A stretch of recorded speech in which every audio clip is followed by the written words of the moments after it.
So basically, I want to explain the twin flame union and what it looks like, what you can expect um, while in a twin flame journey. So understand that regardless of what type of connection it is, when you meet people, they are going to reflect back to you what it is in you that you need to change. Like the only reason why y'all were attracted to each other or drawn to each other is because the two of you had something inside of you that needed to be either addressed, let go of, or whatever. Basically, what happens is your relationships and your partners become a mirror based on what it is that you need to release, let go of, and learn the lessons that you have to learn in these situations. Now, when it comes down to your twin, y'all two are on the same journey. Y'all have the same lesson that y'all have to learn. But the thing about it is that if one twin is not learning, or if the other twin is learning or going at a faster rate than the other one, then your spirit guides will come in and separate the two of you. Whether it's your family, your spirit guides, your ascended masters, whoever it is, you will have a divine intervention that happens, and you'll be trying to figure out like, what the fuck, like this, everything was going so good, but in your mind it was going well, but to them they like, nah, you're not getting what you need. Because a lot of times in these twin flame unions, the feminines have all of this patience, and for whatever reason we accept being breadcrumbed until we realize that we're being breadcrumbed, and we like, oh, no more, I'm good, it's time for me to go ahead and release you and let your ass go. And so then we get to the point where we learn from those lessons, and now we're no longer accepting less, less than what we deserve. Because honestly, let's keep it real, the divine feminine come with everything a man or a woman needs, no matter what it is that they think they need. Shit, a lot of times they don't even know what it is that they want or need until they run into someone who is divine. And then I know personally, in my own experience, I've had men come back years later, basically wanting to use me for my energy. One of the things that we deal with as divine feminine is that we don't have to, but a lot of times we run into people who suck us dry for what we have to offer, which is our love, our good energy, our abundant energy. Like, we're naturally abundant, we're naturally fertile. And so whatever we have, whatever seed we're given, we're going to take it, we're going to nurture it, we're going to make it grow. So that this is a message to the men out here. If you're dealing with a woman and you feel like this woman is too good to be true, that means that you need to step your game up, period. There should never be a time where you go and you waste a woman's time, because what's going to end up happening, it would be better for you to release her while you still have a chance than to hold on to her and ruin the connection because you weren't ready. The divine masculine are often the runners, and so they end up dealing with women who don't really love them, don't really value them for what they bring to the table. They're naturally going to provide. Most times they're going to have a stable environment, and then they end up running into women that come along that suck them dry. And so when they run into the divine feminine, there is this need to release the idea of what you thought was love, because oftentimes your first disappointment in life will be your own mother, grandmother, or the women around you, period. Those women will most likely bleed you dry, suck you dry, make you feel worthless. You don't feel heard. They don't nurture you in the way that you need to be nurtured. And so your obstacle in life, or your first obstacle that you have to get past, are those people. And understand that not everyone is like that. Like, I grew up in a home where we received unconditional love.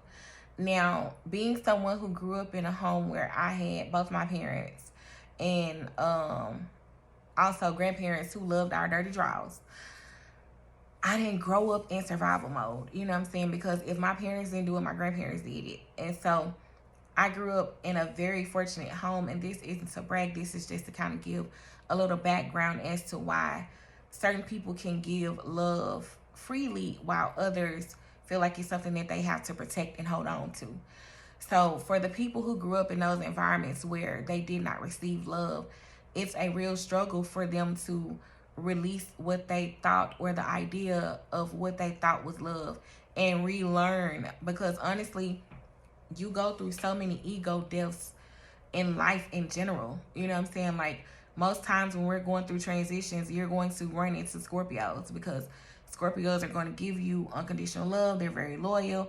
But what Scorpios have to understand is that you are responsible for people's transitions. You know what I'm saying? Like, people are most of the time going to be going through some of their roughest times in life.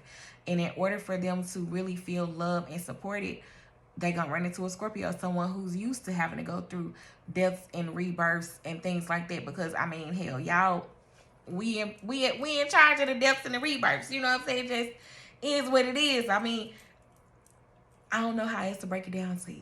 It's just how that shit go. You know what I'm saying? Like, and it's such a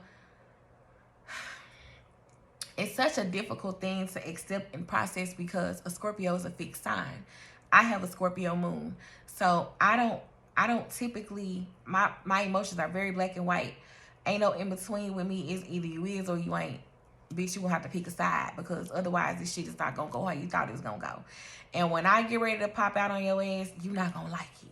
But as an adult now, I just leave. You know what I'm saying? I don't cut up no more. And I want peace for everyone. You know, I want people to find that inner peace that they need. So let me get back to the task at the topic at hand, okay? Understand that you will go through these ups and downs with your twins. Y'all will come together, y'all will separate, y'all will come back, y'all will come together, separate, come back together. And sometimes you may even spend years apart from this person, and you have to be okay with it. The idea is to learn how to trust in the divine, to learn how to have real faith, because, well, we be saying we have faith, right? And then a situation like this happens, and you holding on to their ass for dear life, because you really don't think that it's a possibility that y'all can spend this time apart and then y'all come back. But in my own experience, like, there has never been a time where we were apart from each other, and when we came back together, it wasn't the same. You know, it was always extremely lovely and just invigorating, and it would charge us up. You know, the first time that we ever connected in general, I saw colors flying around us, and I'm like, what the fuck? You know, I don't I had never in my life experienced anything like that. Honestly, truly. I was just getting started on my spiritual journey. I didn't know what the fuck was happening, okay?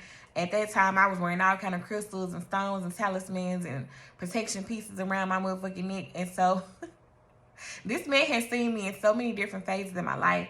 When I was fat, when I was small, when I had long hair, when I had straight hair, when I had locks. I just cut my locks off not too long ago. It's just wild. But yeah, the twin flame journey is a difficult one, but the idea is to real deal come into union with yourself, so that you can come into union with your person that you're supposed to be with. So release this whole idea of how it's supposed to go, how you feel like it's supposed to go, because it's your ego.